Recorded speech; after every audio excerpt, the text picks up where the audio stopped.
গণপ্রতিরোধের প্রথম শুরুটা হয়েছিল শহীদ সার্জন জহুরুল হক হলের টিভি রুম থেকে, যেখানে গেস্ট রুমে ফার্স্ট ইয়ার সেকেন্ড ইয়ারের ছেলে মেয়েদেরকে যখন আটক করে রাখা হয়েছিল তখন আমরা মিছিল নিয়ে গিয়েছিলাম।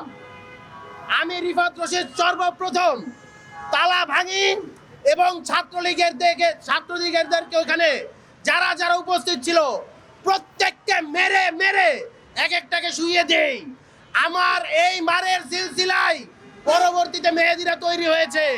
জুলাই আগস্টের প্রথম যে আইসিটি মামলা হয়েছে তার দ্বিতীয় আসামি আমি ছিলাম। আজকে আমার প্রশ্ন, মাহাদিকে অ্যারেস্ট করেছেন, আমাকে কি অ্যারেস্ট করবেন না?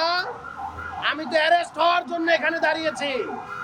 মাহাদিদের অ্যারেস্ট করার আগে তো আমাকে অ্যারেস্ট করতে হবে।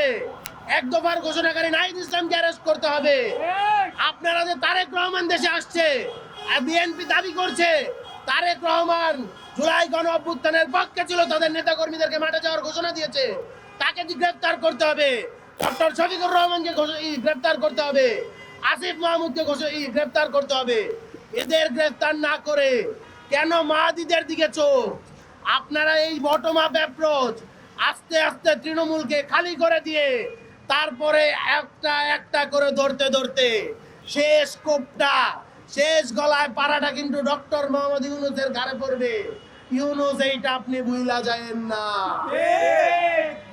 সম্মানিত সহযোদ্ধাগণ, আপনারা দেখতে পেয়েছেন এই যে হাসিনা লীগের পুলিশ, এই পুলিশ লীগের নিরাপত্তা না দিতে পারার কারণে খুন হয়েছে আমাদের হাদি ভাই।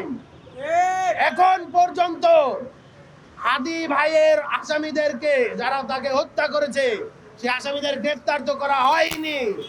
নানাবিধ টাল বাহানা দেখা দিচ্ছে। আমরা সন্দেহ করছি যে এই সন্দেহ এখন বিশ্বাসে পরিণত হয়েছে।